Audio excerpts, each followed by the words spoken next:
Unranked GMs. Probably the most controversial Overwatch topic next to Mercy's existence and one-shots.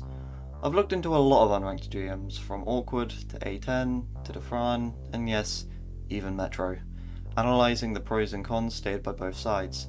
I'm not going to state my opinion on them, but you might be able to tell by the end what I think. Instead, what I want to do is just lay down the arguments and let you walk away knowing both sides. Let's hop into it. Let's begin with the thing people have the biggest problem with: playing in lower ranks. The against side is pretty clear. GM and top 500 players shouldn't be in lobbies with gold and plat players. It gives an unfair advantage to one team and forces players to fight a player that is way above their skill level, and many people will consider this to be on the same level as hard smurfing, especially when it comes to the unranked GMs that people such as Metro do, who are usually seen to have less educational value and are done quite frequently. On the other hand, many people that like unranked GMs will say it is nowhere close to smurfing. People who do unranked GMs have the intention of reaching GM, whereas smurfs try to stay in low ranks to shit on lower rank players every game. They'll also say that the matchmaking will put them in high level play quite quickly, so it won't matter much. Additionally, they'll say that educational content is done much better in lower ranks, as it disproves the notion of being hard stuck because of bad teammates, and allows the person doing the unranked GM to focus more on their commentary rather than try-harding against players on the same skill level as them. This leads very nicely into the next topic, the educational aspect of most unranked GMs.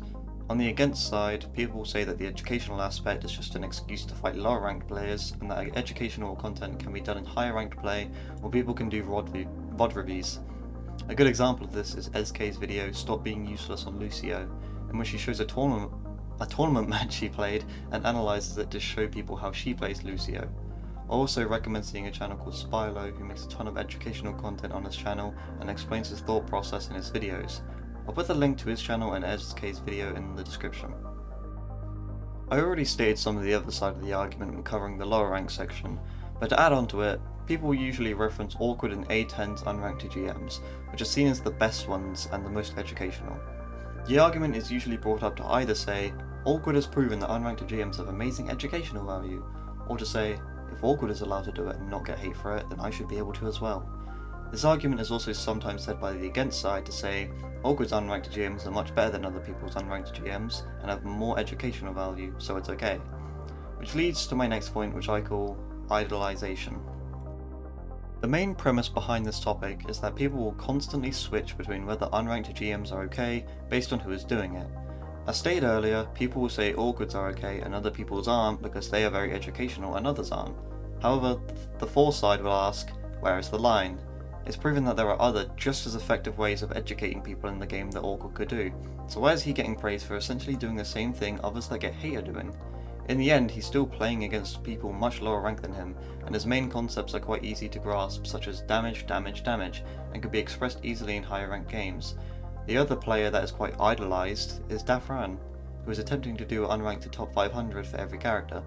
The main argument for Defran is that it's a challenge, which also applies to other challenge runs like Chasm's unranked GM and Wrecking Ball without shooting, and that he doesn't have much experience with some characters, which makes it challenging.